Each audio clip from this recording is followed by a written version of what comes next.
An e-mountain bike can offer up a huge amount of fun.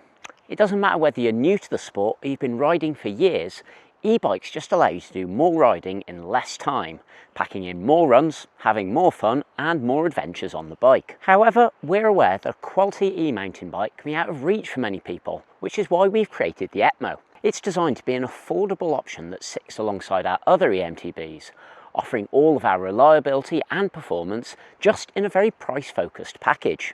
How have we done this? Well, MERIDA is one of the very few brands that actually manufacture our own bikes in our own factory. So we've got over 50 years of experience in creating aluminium frames. And we used every bit of this know-how to simplify how the ETMO frame is constructed, so we could make manufacturing it simpler and faster, and so that then we can offer a bike with all the features that you'd want and expect from a MERIDA e-bike, but at a much more affordable price. That doesn't mean that we've cut corners though, we'll leave that for the Strava people. So you still get either 140 or 160mm of well-controlled full suspension travel, depending on which model you buy, and that's in a frame that comes with a lifetime warranty. We've also chosen to use reliable, tough and powerful Bosch drive units and batteries on every single model.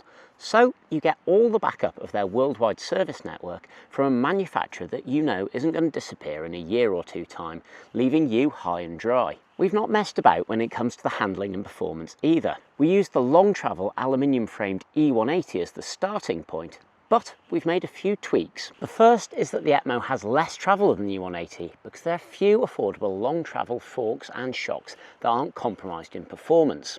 Next, we've changed the geometry quite a bit. The e-180 is designed to be a huge amount of fun in bike parks and on big mountain riding, and a key part of that is that it uses a very short chainstay length. That makes it really easy to whip about in turns and in the air, but you also need to have your wits about you on steep climbs, as the bike is more likely to lift the front end.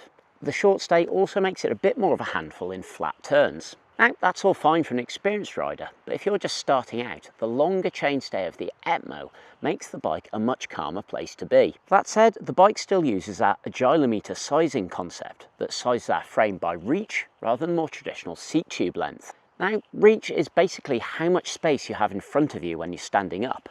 So if you go for a longer reach, you'll be more stretched out, and a shorter reach, less so.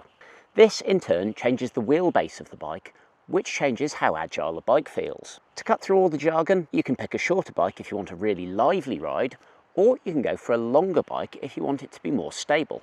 Or of course, you could just go somewhere in the middle for a nice balance of both. Whatever frame size you choose, you'll still get a good fit on the bike thanks to our short seat tubes that also give excellent clearance, and also having dropper posts that have more travel as you size up. There's also a huge amount of choice when it comes to ETMO models and specs too.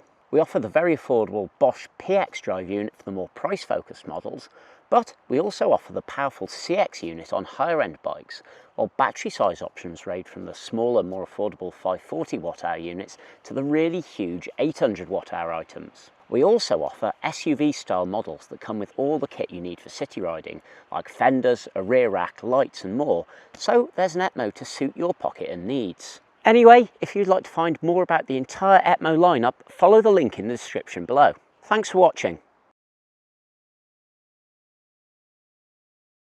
Actually, well, if you made it this far, I think I might be able to interest you in some in-depth bike nerding about bicycle frame manufacturing, so keep watching if that floats your boat too. Now, I mentioned earlier that we made some changes to how we make the ETMO frame to make it easier and faster to manufacture, but this is the how we did it part. On most electric bikes, you mount the motor to a piece of aluminium called the motor bracket. You then weld your down tube and your seat tube to this, joining the dots and connecting the frame. However, our cunning trick is that we actually use motor brackets and seat tube and shock mounts that are cast by pouring hot liquid metal into a mould, which allows us to make very advanced shapes.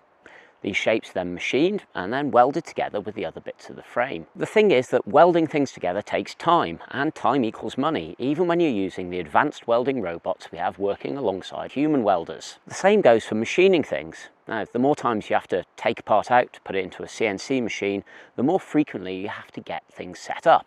And of course, yep, more time equals more money. The very smart move that our engineers made for the ETMO was to create the entire down tube and motor mounting bracket as a single cast piece, which then only needs to be welded to the seat tube casting. That makes it faster and simpler, but it does require some very advanced casting technology and techniques to make it strong and reliable. We've also adjusted how the seat tube is made too. Starting with the e-180, we created a cast section that acts as the mounting point for the lower and upper suspension linkages, and also has the charging port for the bike built into it. Now, that's pretty neat, but to get the different seat tube lengths for different sizes, a seat tube section of the right length was then welded on top of this cast piece. However, for the ETMO, we created a new casting that incorporated the entire seat tube as well, and we just cut this down more or less depending on which size frame it is. That means less welding time, and the excess piece of the seat tube is just recycled along with all the other pieces of aluminium swarf created during machining. Thanks for watching to the real end of the video, and